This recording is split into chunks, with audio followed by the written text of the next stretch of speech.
Maya Babengi, Pampanga, magandang gabi Central Luzon. Ako po yung kayong talasuyo i Jennifer Salenga. Areni na rin mga ragula balita ang yaning Biyernes, August 16, 2024. Koneksyoning Pogo Operation, illegal drug trade at human rights violations, binusisiking Quadcom public hearing, Amerapat King Pampanga. Sakit na cancer, kasama na sa PhilHealth Z Benefits Package ng PhilHealth. 5 probinsya ng Central Luzon nasa state of stable security na, ayon sa AFP. Pamangang Kapampangan, masagli ng pantunan, kapamilataning Minindal App ng Holy Angel University. At bloodless war on drugs na binabandera ni PBBM, dapat maging transparent ayon sa human rights.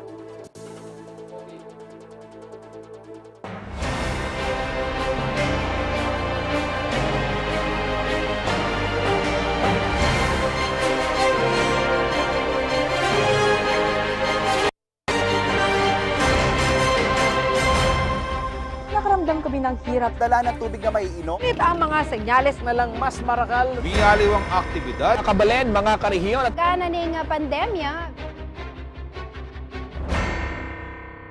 meron patya po ing quadruple committee hearing ng House of Representatives keng mini convention center king Bacolor, Pampanga. Iti ba ang posisyon at panigaralan ng posible kanong pamiugne daring mga regula krimen. Ame nga tukal king bansa, kalupa ning illegal operation daring Pogo Hub, pangasamsam daring bilyong peso sa ulagan ng illegal na droga, ampong human trafficking at extrajudicial killings. Titukanin po ni kakatamong talisuyong Lizen Morten ing balitang yan. At Lizen, makibalita kami nano na ing naning meging resulta na ning public hearing. First time nang gewan ning House of Representatives sa Mintala keti Pampanga particular king Bacolor para kay hirigayan. Jen, inaus den Quadcom ining kapulungan abiyo na ning House of Representatives ay iba't karing niyayaliwang committee na ning Kamara. Kaya bayapin kening Committee on Dangerous Drugs, apani mo na ng Surigao del Norte 2nd District Representative Robert Ace Barbers, in Committee on Public Order and Safety, apani mo na ng Santa Rosa City Representative Dan Fernandez, in Committee on Human Rights headed by Manila 6th District Representative Bienvenido Abante, at in Committee on Public Accounts, apamuntukanan ning Abang Lingkod Party List Representative Joseph Stephen Paduano. Jen, isto ka, apinining mo munang besis agewa doring kaya katamong mambabatas, iba't king Kamara, ang mag-public hearing lakilwal na ning batasang pambansa. Insang kangaman wanda Jen, nung bakit Kenny Degewa, Kim Pampangan uling ketila kerak landeng may nga tukala crime incident kalupa daning pangarakap dareng milyong pesong ulaga na ning illegal na droga at iniping issue na ning Pogo. The 3rd District Congressman at House Deputy Speaker Dong Gonzales, yang mig-welcome karang delegates na ning Quadcom nanding abak. King kaya nga mano Jen, masanti nga kiniya merapat ing hearing, itang mumunang beses sa hearing kilwal na ning House of Representatives bangka nung makapamiyang stand ing Pampanga, karang issue dareng Kapampangan na eda itolerate ing makanining illegal activities at makyabela tang sumaupla bang na maulit ing makanining pisasabyan ang mibibiladya ing kaya katamong balen king Kamarinayan. Samantala, Jen, agpangkang Robert Ace Barbers ing 2nd District Representative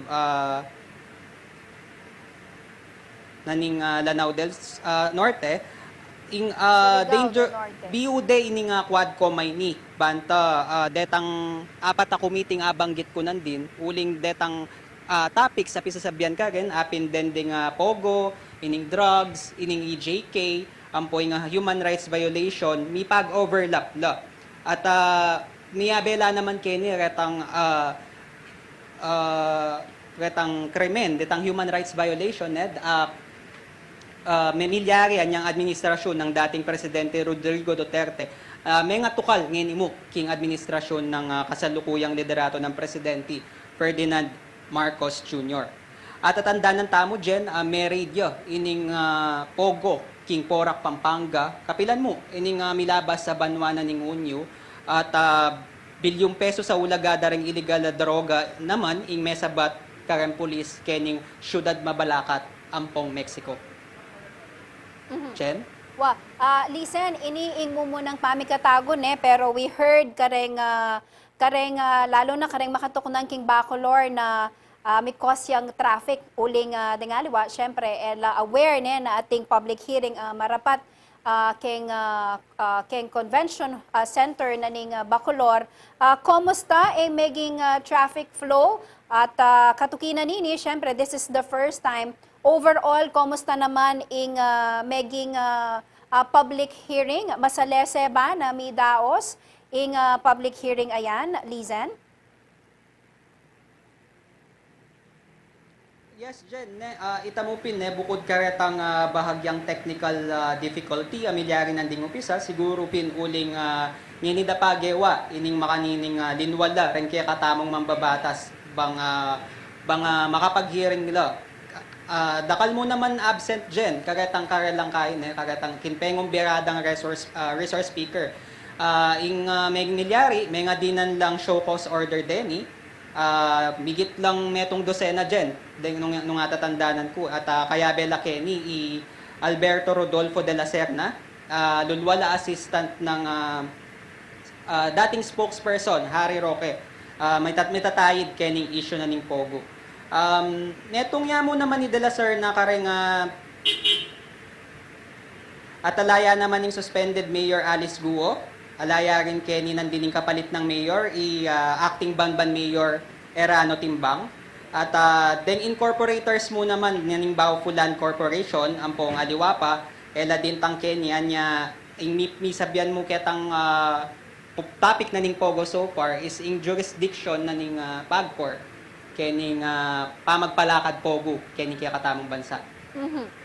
Listen, abanggit mo retang alane, nino naman ding tinagon at karetang tinagon, detang available resource speakers or resource person, nano ing maging focus na ning public hearing ngayon. So more on drugs, human rights, human rights violation ng apisabyan. Well, I assume masyadong apisabyan talaga yung Pogo, uling detang inimbitada, no man may mamunta. Yes, Jen. Itapin ketang King Pogo, King Pagcor, ingapis sabyan damo, itangaman ko nandin in jurisdiction, nung ilaba talaga, basic batas ketang amendment na ning kaya katamong gambling law o ining charter na ning Pagcor. Utang damo rin kaya katamong mambabatas Jen, nung dening Pagcor, ilaba talaga yung dapat magpapalakad. Bukod pa ketang petok nang Presidente Ferdinand Marcos Jr. ing operasyon na ning Pogo Kenny. Antimo rin Jen, at suya nandin Kenny Mayor Jing Capil o neng pamirasan ketang mi-interpolate ya talaga itang mi pamangutang la.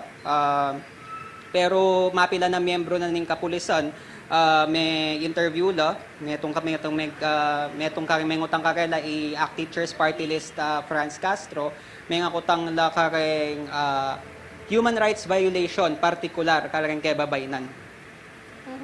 Alright. Lizen, ining mo munang pamikatagon, ating labang sinabi, ranking house, nung mitukyan niya pa ine, at nung Kenny da pa rin Pampanga, gawan, ing public hearing.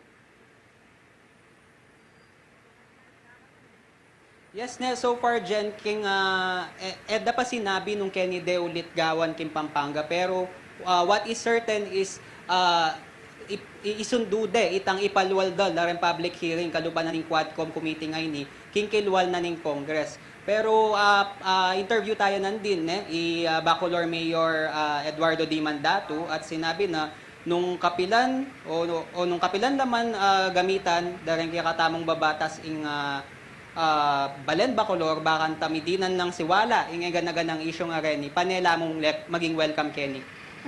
Jen? Nandin ako tang kulisen kasi since Marakal ring invited, apat lang committee rin at baluta naman ing dalan king Bacolor pupaitang nung itang mismong area nung nukarindeg yan na pan ing public hearing kasi tintamong dimdam kabalenta mo especially ring manong makatuknan king Bacolor na may cause yung traffic kumubalo if you were there nung asaksyan mo o mas maranon kayong mintaking venue but nung ating kamong observation may handle ya bang masalese ing traffic flow considering itang dakal da ring tawong minta na I'm sure magdala lang sakyan para king public hearing ngayon. Yes, Jen, may gumpisaya ing Quadcom hearing ngayon ni bandang alas 10 at dintang kami Kenny around 8:30 at ikit mining build up na ning traffic ketang water district na ning Bacolor although kumpleto na laman deng membro da ring traffic management na ning Bacolor at atsuka rin although mas kupya ing dalan tuloy saglos-taglos naman ing flow na ning trapiko. Although ngayon dyan, may yari kami, rush hour mo naman, nanding bandang 5:40 pakikitan mi kanyan nung makahuli kaming maranon. Kasi ngayon nila pa mo linwal, ding reng Marakala congressman namin takeni, ang poreng kayabe ming cover national media. Ang poreng resource speaker pala, Jen. Alright, dakala salamat king kekang report, Lizen Morten. Samantala, king kayaw sana po ning lokal na kapanibala ng Siyudad San Fernando, kambening Multi-Sectoral Governance Council, mi kasaya ing Adwang Aldong Education Summit. Nasana niti na akit ing aktual na kabilyan ng edukasyon king siyudad. Ing resulta ng summit ing metong kanang maging basihan, kareng programang misulong king siyudad. Mamalitaya po J.M. De Jesus. Manwalaya kanoy City of San Fernando Mayor Vilma Caluwag na maragul na papel rin kaya nakan king pamagpatatag king kabilyan ning sudad king daratang panahon. Anya naman niting Pebrero ni Pulmerong Banwa, pinirma ng Executive Order 2024-010 o ipamagsagawa ng Education Summit. Kailangan kanong misahop-sahop na rin sa blang sektor ba napis sa masales ang estado ng edukasyon king sudad. Katambal na ng City Government in Multi-Sectoral Governance Council o MSGC, king kimuta na ini. Si Balo yun naman rin kaya na kanilang chance tamo talaga.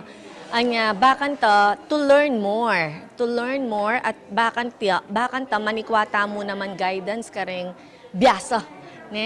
Kailangan tamo kasi ngan tabi talaga baka ni tarugo abalasan tala ring estudyante tamo para magkaroon lang masanting kinabukasan. Huling ilang chance tamo rin. May kumpisayang series of meetings and preparations sa penimuna ng Multi-Sectoral Governance Committee o MSGC on Education inyang April 22 hanggang nangyaniban pagsadya ng Adwang-Aldong Education Summit. Kasado na rin miyayaliwang panelist, guest, expert sa sumawap ang miya kalinawan, karing wasang-wasak ang sektor ng edukasyon. Pero lalo rin mismo nga tsuking may sabing sektor, kalupad na rin mestra, estudyante, pengari ang pong ahensya ng gobyerno, pakasadya na naman kanong makiyabe. Anya naman managulya ka pasalamatan ng alkalde uling mitugma-tugmay karelang panawagan king inclusivity na makyabe na rin sa blang tao, king nasa ng pamagsalese king kinabukasan na rin kaya nakan. Akaki yun naman ito. Anyapin akaki yung masiglata mo, ganaganang sektor, mamandar. Activated ngan talaga. Nungkot na niya ka ni Mayora Vilma, aliwala ka no galing, din kaya na kang Fernandino. Kasi ilang talented din. Ilang talentado larag Fernandinos. Anya naman agkatan na ng alkalde na Malbe at pakibaluan maging resulta ng Kadwang-Aldong Summit para karing estudyante po kay mabilog ka sektor ng edukasyon. Agkatanda kayo po, magkaroon tamo pong educational summit, kani pong Heroes Hall niya po at atintamo pong guest surprise siya po, lawin niya at baka nita po kailangan po mag-participate kayo po at malbe kayo, bakanta naman po aki yu no makananing gagawan tamo po ket Ciudad San Fernando. Samantala, panalban niyang live opening, town hall at closing ceremony ng Education Summit, king CLTV 36 Facebook page at po king CSFP City Information Office Facebook page. Yakupin kaya kayong talasuyo JM De Jesus, ating pusong makabalen. Kilobning dinala na banwang operasyon ng St. Scholastica's Academy San Fernando, meging tutuya kano king commitment ng love and service king school community. Sumangit na rin meging achievement ng eskwela, metong kano kareng pangarap da, at kasalungsungang panigobran ing pamamuklat kolehiyo. Ay, pong report. Nung mata sa kalidad ng edukasyon ng pisasabihan kay Pampanga, metong iya kareng eskwelang guguli sa lagyo ing St. Scholastica's Academy San Fernando Campus. 1925 inyang mitalakadya ing academy at sa salubungan dane ing kadinala na banwang anibersaryo na niti. Mibuklat ne inyang July 27 ing year-long celebration lalam ning temang 100 years of love and service. Kami parang profit-oriented. Ang importante sa amin, hindi yung, kasi kahit nalusing kami ngayon, di ba, in the last, yung sa pandemic, talagang on the red kami. Pero ipagpapatuloy namin kasi importante service, hindi yung profit, di ba? So, that will be still our commitment. Sumangi ding tagumpeng edukasyon na ampang na ning St. Sco San Fernando kareng-karelang kasalukuyan at dating estudyante, paninap na kanu ning eskwela ing makapamusning kolehiyo. Ipagpapatuloy namin yung commitment namin for love and service. Ibig sabihin, talagang aasikasuhin namin, aalagaan namin yung mga estudyante pupunta sa amin. At ito pa, may dream nga kami.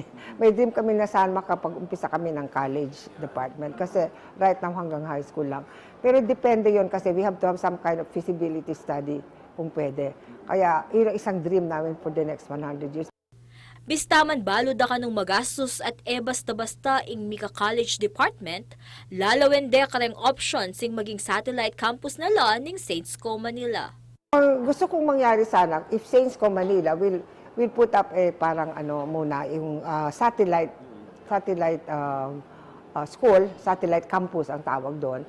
Kasi pag may satellite campus ka at may dumating, di alam mo na meron ka talagang clientele, no? So, yun ang pakikipag-usap ko sa Manila.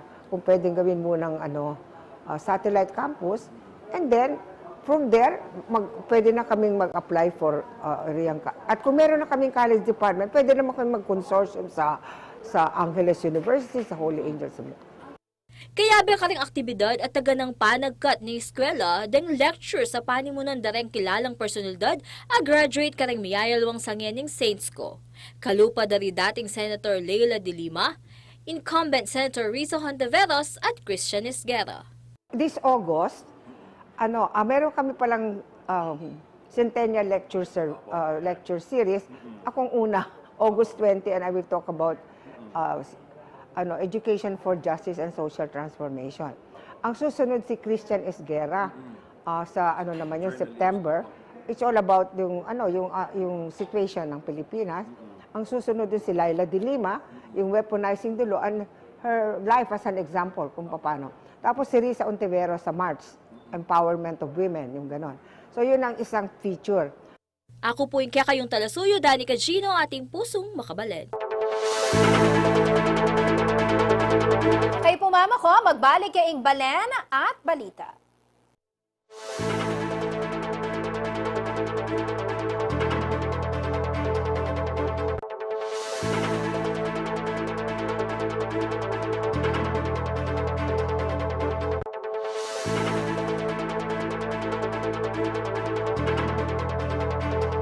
Festival ing magalang. Manyaman taga ng mamangan exotic foods, lalo na't aliwaliwang luto ing malyari mong gawan Kenny. Malyaring adobo, malyaring iyalo meking bringi, at niyayaliwa pa. Aliwaya taga na yung Kapampangan ikakabalen, atakman mo na ba yung kamaro? Nung halipa, Subuknan mo na uling siguradong metong muing sakyan mo. Kanyaman!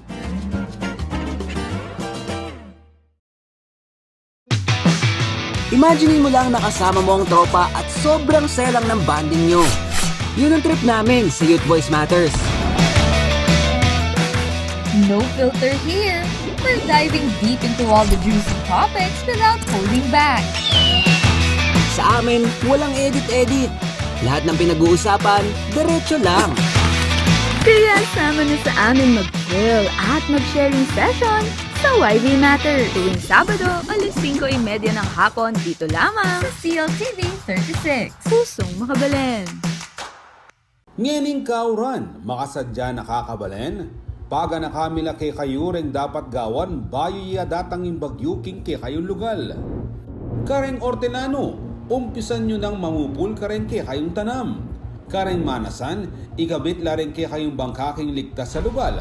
At alina ko dapat dalaot king ilog.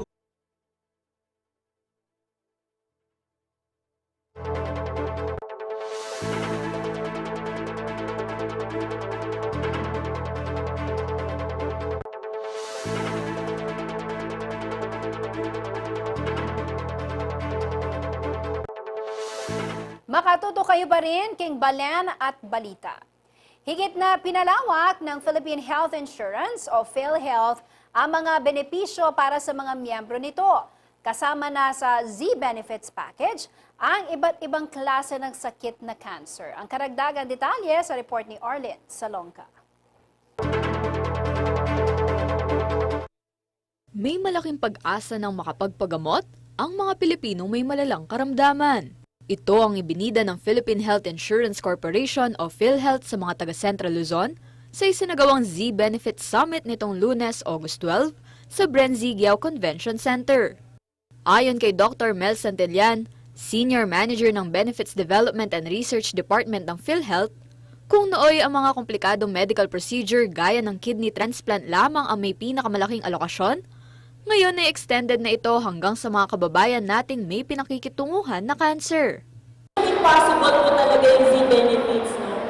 Kasi parang first time noong 2012 na magbayad ng 600,000 para sa kidney transplantation. Pero ngayon, for breast cancer, halimbawa, up to 1.4 million pesos po ang ibibigay na suporta kapag nagkaroon ng breast cancer ang isang pasyente. Kasama na rito ang breast cancer na isa sa mga talamak na sakit sa mga kababaihan. Ayon sa World Health Organization, mayroong 33,079 cases ng breast cancer sa Pilipinas nitong 2022. Pinakamataas na bilang sa Asia. Sa buong journey po ng breast cancer patients, nandun po ang PhilHealth mula sa kanyang pag-opera, sa kanyang mga gamutan, at after po ng kanyang gamutan para sa kanyang mga maintenance ng mga gamot para sa breast cancer. Komprehensibong inilahad sa Z-Benefits Summit ang dagdag na programa ng PhilHealth sa mga karamdamang malalaki ang gastusin. Bukod sa breast cancer, kasama rin sa pakete ngayon ang prostate, cervical, colon at rectal cancer. Mula sa low-intermediate risks na kategorya, naglalaro sa 100,000 hanggang sa 1.4 million pesos ang benepisyo sa mga pasyente. At pasok din ang mga may pinakikitunguhang sakit na leukemia na may alokasyon na kalahating milyong piso. Kami pa pong mga ina-expand, yung mga open heart surgeries, expand po natin, coronary bypass. At saka sa mga may congenital heart diseases. Katuwang ang mga provincial health officer ng 7 probinsya ng Central Luzon, naibigay din ng mga polyeto na naglalaman ng lokasyon ng mga PhilHealth accredited healthcare providers sa rehiyon. Kasama sa may malawak na serbisyong medikal ay ang mga specialty hospital sa lalawigan ng Pampanga. Ayon kay PhilHealth President and CEO Emmanuel Ledesma Jr., bahagi si Pampanga Vice Governor Lilian Nanay Pineda sa konsepto ng pagpapalawak ng serbisyo ng PhilHealth bilang consultant. Ito umano ang dahilan kung bakit napiling gawin sa Pampanga ang summit. Very important, most especially si Vice Gov Nanay Pineda po ang talagang never ending from day one ko sa PhilHealth, talaga nandun na siya, talagang mother of healthcare of the Filipinos yan. very supportive yan. Talagang yung oras niya, yung funding, yung resources, nandyan siya palagi, no? So marami po salamat. Pasok sa marching order ni Pangulong Ferdinand Marcos Jr. ang pagpapataas ng kalidad at serbisyong medikal sa Pilipino. Kaya binanggit ni Ledesma na tiyak pa itong madaragdagan sa susunod na panahon. Ang directive talaga ng Malacanang, no, led by our President Marcos, is really to increase the benefit packages across the board and each and every case package sana po magalo natin. So events like this, forums like this are very helpful kasi talagang pwede natin pag-aralan, pwede natin pakinggan lahat ng inputs at ano yung importante para ma-increase ang benepisyo at matulungan natin ang taong bayan po. Ngayong budget call sa Kongreso at Senado sa lumalaking serbisyo at extension ng mga medical package ng PhilHealth, tinanong ng CLTV 36 News Team kung ano ang hinihingi nilang counterpart ng mga lokal na pamahalaan. Well, we have to do the numbers again, pero like I said previously, no, alam mo, marami namang pondo ang PhilHealth. So, of course, we still need the support of the budget every year. Pero whatever we come up with, we will maximize and fully utilize. We will work with what we have po. Gano'n naman, year in and year out. So, it's not, it is essential, the higher the better. Pero kahit ano pong ibigay sa atin po, tatrabaho natin, i-maximize po natin yan. Meron na ba tayong Salamat rough po. estimate kung gaano kalaki yung budget na hihingin natin for this coming year? I think it would be similar to the previous years, pero we're still doing all the numbers. Final po. Samantala, nanawagan ng PhilHealth sa lahat ng miyembro na i-update ang kanilang kontribusyon at kaya mga hindi pa miyembro magpa-enroll na. Kasama si Paulo G. Santos, ako si Arlene Salonga para sa CLTV 36 News. Wala na raw ang banta ng insurgency o paghihimagsik sa 5 probinsya ng Central Luzon. Idineklara na umano ang mga ito na nasa state of stable security ng Armed Forces of the Philippines. Samantala, para sa estado ng nasyonal na kapayapaan, umaasa ang dating miyembro ng Peace Negotiation Panel ng pamahalaan na si Hernani Braganza na mapagtagumpayan ng kasalukuyang administrasyon ang peace talks sa pagitan ng gobyerno at CPP, NPA, NDF. Pakinggan natin ang detalye sa ulat ni Angelica Cara. Napipinto na umano ang tuluyang pagkasugpo ng insurgency sa Central Luzon. Ito ang pahayag ng Armed Forces of the Philippines o AFP sa isinagawang kapihan sa Bagong Pilipinas sa Tarlac nitong Miyerkules, August 15. Ayon kay 7th Infantry Division Commander Major General Andrew Costello, 5 probinsya na sa rehiyon ang nagdeklara ng State of Stable Security o pagiging ligtas mula sa mga banta ng karahasang dulot ng insureksyon. May mga certain criteria yan na i-comply namin. Unang-una, mawala na yung armed group, maklear yung mga barangays, and many more requirements. So, sa ngayon, medyo ma-accomplish na natin all the requirements na maging ma-declare na natin yung Committing Region Gitnang Luzon. Ito yung mga nag-ooperate dito sa area natin. Bagamat hindi pa tuwirang naresolba ang banta ng mga komunistang grupo sa Central Luzon, una nang nagpahayag ng kumpiyansa si National Security Advisor Secretary Eduardo Año na malapit nang matapos ang gera ng Pilipinas laban sa mga rebeldeng grupo katulad ng New People's Army o NPA. Bagay naman na kinumpirma ni Costello. Yung nasabi kanina, yung mga provinces nag-declare na into a state of stable peace and security, isa din yun sa mga requirements. But all of this will be validated by higher-ups before we can declare the region. Hopefully, we can accomplish that before the year end. Umaasa naman ang dating miyembro ng Peace Negotiation Panel ng pamahalaan na si Hernani Braganza na mapagtatagumpayan ng kasalukuyang administrasyon ang peace talk sa pagitan ng gobyerno at CPP, NPA, NDF. Naging posible na raw ito sa kasaysayan ng Pilipinas at di malabong mangyari itong muli basta maging bukas sa kasunduan ang magkabilang panig. Kung yung 4 o yung 5 nauna, nag-peace agreement kayo, bakit ayaw nyo rito? Kung itong grupong to, sumang-ayon, di ba, sa kahilingan ng gobyerno at yung kahilingan nila naayos nyo, di ba?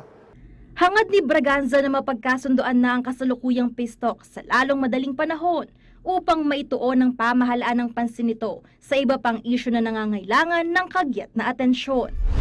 Bakit dito parang galit na galit kayo? Di ba? Eh, Pilipino yung mga kausap nyo dati. Pilipino rin naman ng mga to. And we have bigger problems to tackle like the West Philippine Sea. Bukod sa pagiging miyembro ng iba't ibang peace panel ng 4 na administrasyon buhat noong 1992, si Braganza ay tumayuring kalihim ng Department of Agrarian Reform. Naglingkod bilang congressman sa unang distrito ng Pangasinan at naging alkalde rin sa bayan ng Alaminos. Angelica Cara, CLTV 36 News. Maintun kang kapangang Kapampangan, kabalen, poto, aso pa na kapuning online locator ini. Nung bisa kang mangan king Kapampangan restaurant, karinderya, take-out, caterer, food court o nukarin mang pipanganan, malyari may gamitan ing Minindal online site. I-search memo ing pamangan na burimong takman at ipakit na ne keka ring mialiwang pipanganan, amami sali king kekang paintunan. No nga mas specific pa, ing kailangan mo idagdag memo ing lugar aburimong pasyalan. Kenny, alimu lokasyon, nunepati direksyon ing ibiyena keka. At inering contact number, presyo, menu at maski review. Akit me keng Minindal. At inyang 837 food establishment sa makaregister king website, dapat malyari la pang iabe ring aliwang restaurant o karinderya apibanjan o baluyo. Agpampuhang Robert ang tingko ng Holy Angel University Center for Kapampangan Studies o HOW-CKS, makasadyara ng i-launch ang app na ng Minindal Online Locator. Ding estudyante ng HOW rin ginawa king app, king pamanimuna ng Mark Rafael Nugid. Metong yakano ang Minindal app kareng kontribusyon ng HOW-CKS, king pamagsuporta kareng inisyatiba na ng probinsya, bang tunay ang maging culinary capital ng Pilipinas ang probinsya ng Pampanga.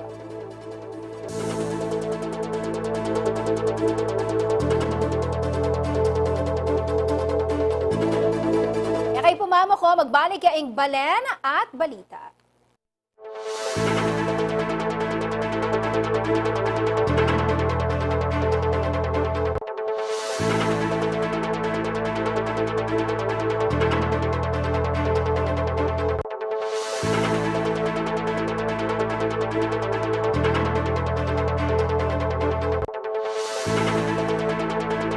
LPG.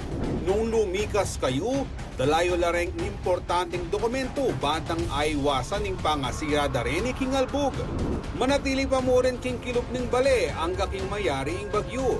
Pero nung kailangan ng mag-evacuate, siguraduhan yung makapatdayang main switch ng kuryente, makasarayang tangki ng LPG, at makasusila ring pasbul. Ela mo naman kakalingwan dalanding gamit pang emergency. Makiramdam king radyo o manalbeking CLTV para kareng anunsyo rigil king bili ning panahon. Malyarin mo namang tumutok kareng social media pages ng CLTV 36 para mas mabilis sa sagaping balita. Denireng paganakan ng CLTV 36 kaya kayo nyening panahon ning kauran.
naman mo yung eme kibalo kayong peka pamusong pamangan kayong mabilog ayatu ameni batan kete syudad Angeles, Pampanga. Apin niniing metong karingsang kanong bakit ning Kapampangan, balo dararing sabla ang mga galing karat.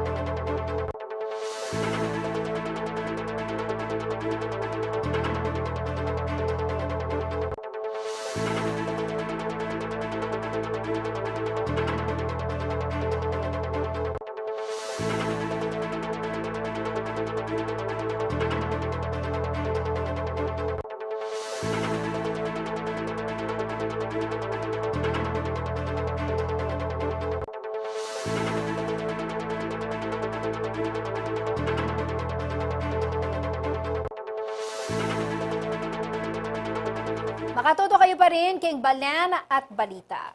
Kasabay po ng utos ni PBBM na Pogo ban sa bansa, nagsisilbi ngayong counter-intel ang BIR sa mga commercial establishments sa National Capital Region na dati nang mayroong Pogo operation. Sa inilunsad na tax campaign drive ni RDO 52 Chief Arnel Cosinas, target nilang masiyasat ang tunay na nature o klase ng business ng mga dating Pogo hub sa Parañaque. Kaugnay po nito, makakapanayam natin live via Zoom si Paulo G. Santos. Paulo, ano bang kinalabasan itong isinasagawa o para saan itong tax mapping na ginagawa ngayon na pinangungunahan ng BIR? Ating Jen, porsigido nga ngayon itong BIR na makatulong sa marching order ng Pangulong Ferdinand Marcos Jr. na iba ng Pogo sa bansa sa kaparaanan ng malawakang tax mapping sa mga datihan ng pwesto ng business district dito sa southern part ng Metro Manila o dito sa area ng Parañaque. At maging dito sa mga real estate subdivision, gayon na rin dun sa mga commercial condominium sa mga malalaking gusali. At ayon nga kay BIR RDO 52 Chief Arnel Cosinas, mula sa mga commercial district hanggang sa residential exclusive subdivision, target nilang maging bahagi nitong counterintelligence ng pamahalaan. Binanggit ito ni Cosinas ating Jen sa tax information seminar nila dito sa area ng Sucat, Parañaque, kasama ang mga negosyante na miyembro ng Philippine Chamber of Commerce and Industry Incorporated o PCCI sa agenda ng Ease of Paying Taxes Act. Ang batas na siya namang nag-streamline sa compliance ng mga business owner mula sa pagpaparehistro at pagbabayad ng buwis mula micro, small, and medium tax payer o maging yung large taxpayer. Isang estratehiya ng mga Pogo operators kasi ating Jen, ang magpalit lang ng business name pero parehas lamang ang kanilang operasyon. Kaya kung magkakaroon umano ng malawak na pagsisiyasat sa mga lugar ng mga ito, ay magiging makatotohanan ang kanilang operasyon. Pakinggan natin si RDO Chief Arnel Cosinas. So actually what we're doing is we are doing tax mapping activities. That is one activity now we can verify information on the ground. So we have to do ocular inspection, visits, to check what is the nature of these businesses. And of course, we have different divisions in the region and in the national office who are directly handling this because they have the expertise. So kumbaga, Idol, kami yung data gathering on the ground. And then we will report after consolidation.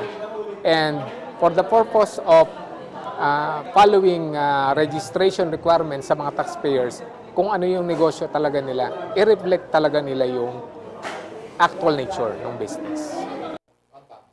Samantala, Jen, sa sentimiento naman ng mga negosyante sa Parañaque, hindi kawalan sa kanilang lokal na ekonomiya ang malawakang crackdown sa Pogo ng lokal na pamahalaan. Ayon sa kay PCCI Parañaque President Rene Vincent Toralba, maliit na porsyento lamang ang mga ito sa kanilang distrito. Komento naman ni Parañaque Lions Club Anson Ong, sa panukalang total ban, hindi ito pabor sa lumalabas ngayon na balita ating dyan na exempted ang mga tinaguriang Special Business Process Outsourcing o SBPO. Pakinggan natin ang mga negosyante.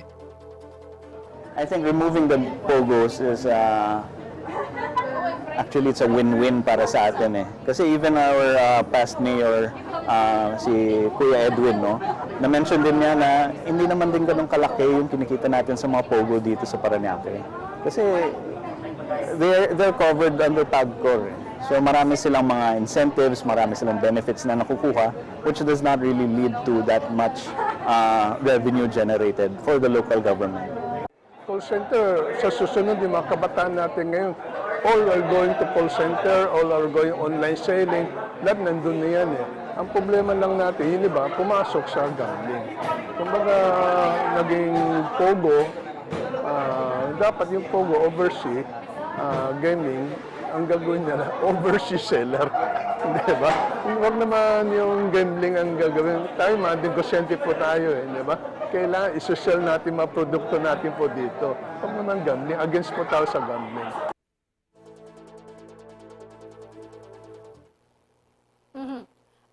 Paulo, doon sa nabanggit mong tax mapping, ito ay regular na ginagawa naman ng BIR, pero this time, ang pakay nila, karagdagang magiging trabaho, yung ang pagbabantay kung may mga POGO operation, pero sapat ba yung tao ng BIR para gawin ito? At ang plano ba, hindi lang sa Maynila, dyan sa Parañaque gagawin?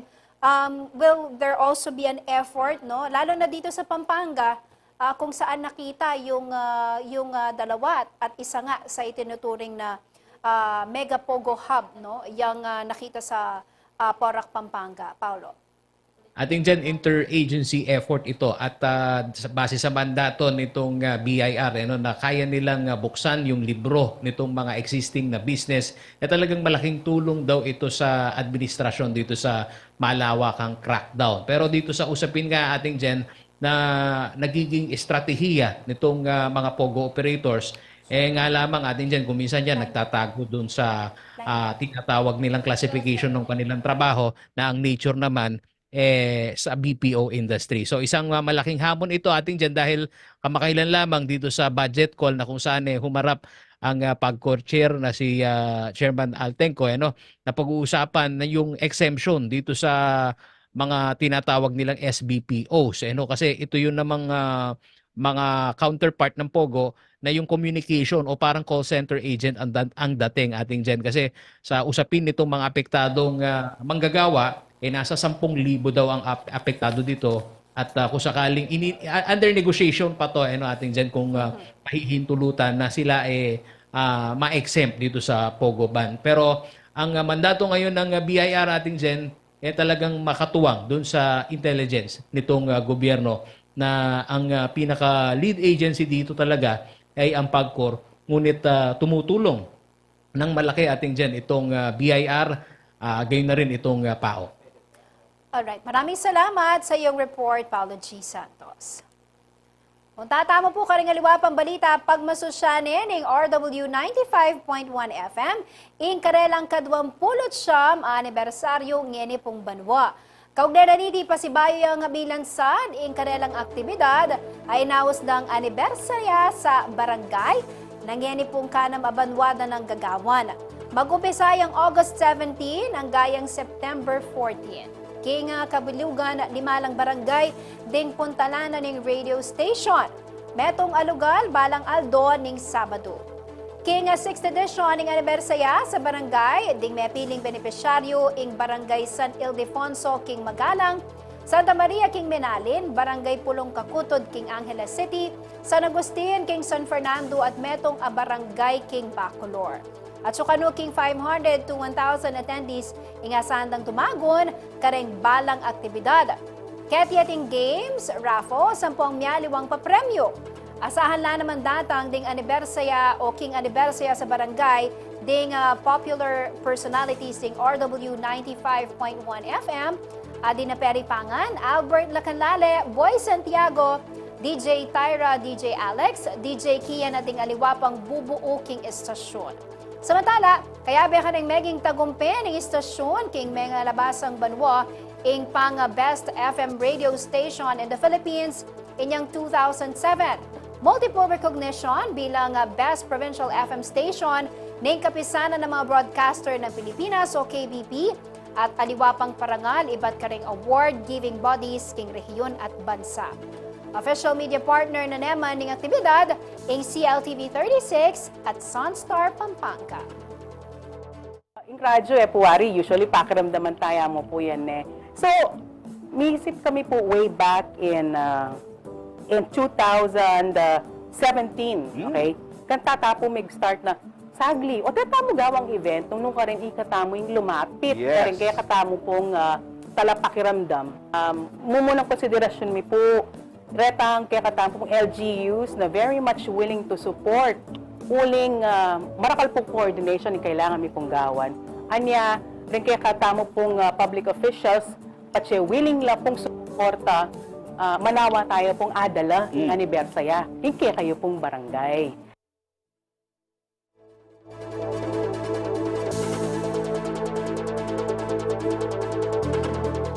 Pinalalahanan ng National Grid Corporation of the Philippines ang publiko tungkol sa Republic Act 7832 o ang Anti-Electricity and Electric Transmission Lines o Materials Pilferage Act of 1994.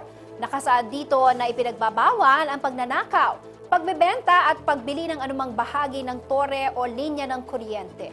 Posibleng makulong ang sinumang mahuhuling lumalabag dito nang hindi bababa sa 12 hanggang 20 taon at magmulta ng 15,000 piso hanggang 100,000 piso. Ang magbibigay naman ng impormasyon o magsusuplong sa mga taong dawit sa illegal na gawain ito ay makatatanggap ng pabuya. Makipag-ugnayan lamang sa kinaukulan o mag-text sa tip line ng NGCP na 0917-847-6427 o 0918-847-6427.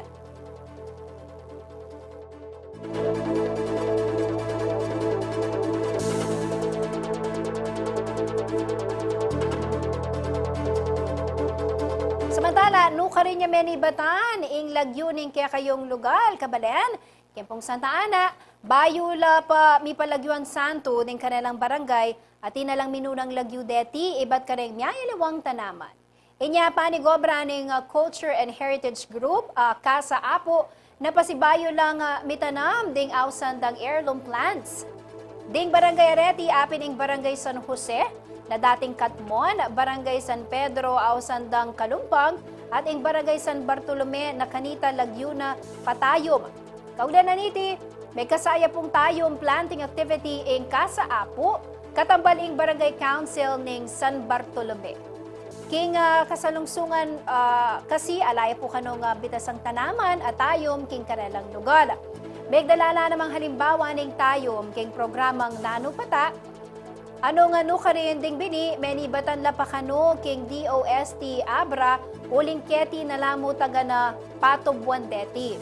King pamanigaral ning grupong Casa Apo, may nakit lang reference material na sasabing badang 17th at 18th century, dakalata yung plan king San Bartolome, Santa Ana. Gagamitan dala kano ding tanaman areti, bang panguli ang pong tinta daring pluma, inya meging kabiyayan de muna man ding tao. Uling metong yang heirloom plant, ding balen, para kalandala kanong pasibayo. Ding tayo, makasadyala pong itanam o ing tayong planting king daratang August 19. Ninalan lakano bini, ding itanamda, king mesabing barangay. Ing kaya po yan para may balik na po rin heirloom trees, plants, na dati may exist king, lalo na po king barangay, may king San Bartolome. Uling way back before, ila po rin maging kabiyayan na rin kaya kaming ancestors. And at the same time po, baka nito, datang po po yung future generation, ela po mawala. Ding baka nining bageng kaay po. Do simple lamang pong kakakit, pero atin lang pong history.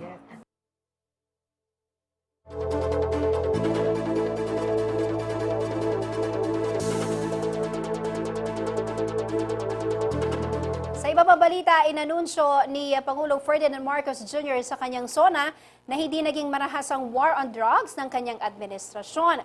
Sinalungat naman ito na isang human rights watchdog mula University of the Philippines.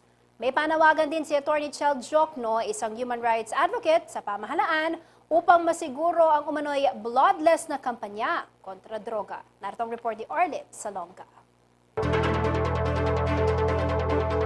Our bloodless war on dangerous drugs adheres and will continue to adhere to the established 8 E's of an effective anti-illegal drug strategy. Ito ang naging pahayag ni President Ferdinand Marcos Jr. sa kanyang ikatlong State of the Nation address Hulyo ngayong taon. Anya, umabot sa mahigit 70,000 operasyon ang isinagawa ng kapulisan na nagresulta sa pagkumpiska ng 44 na bilyong pisong halaga ng illegal drugs at pagkaaresto ng mahigit 77,000 drug suspects. Dagdag ni Marcos Jr., Extermination was never one of them. subalit sinalungat ito ng Dahas Project ng University of the Philippines Diliman Third World Studies Center dahil as of August 2024, umabot na sa mahigit 700 ang naitala ng naturang watchdog na reported drug-related killings sa ilalim ng administrasyon ni PBBM. Kaugnay ng mga naging pahayag ng presidente sa kanyang pagpapatuloy ng umano'y bloodless drug war, nagbahagi ng kanyang saloobin at panawagan ng human rights advocate at chairman ng Free Legal Assistance Group na si Attorney Chel Diokno. Huwag lang sana salita. Samahan natin ng paggamit ng body camera sa bawat anti-drug operation para transparent yung operasyon. Dagdag ni Attorney Diokno, may mga alituntunin din na dapat sinusunod ng kapulisan sa kanilang kampanya at mga operasyon laban sa ilegal na droga. Nandun naman yung mga proseso na dapat iiral sa lahat ng mga police operations. Nasa PNP manual yan at nasa Comprehensive Dangerous Drugs Law. Kung seryoso talaga ang pamahalaan na bloodless yan, kailangan walang shortcut. Arlen Salonga, CLTV 36 News. Apin po rin ding mga regular balitang kinalap na ni Kaya Katamong na news team. Para ngayon pang updates, i-like and follow nila po rin kaya kaming social media pages. Kaya lagyo na po ning mabilog ang CLTV 36 News and Current Affairs. Ako po kaya kayong talasuyo, Jennifer Salenga, ating puso. Makapadaan. Happy weekend!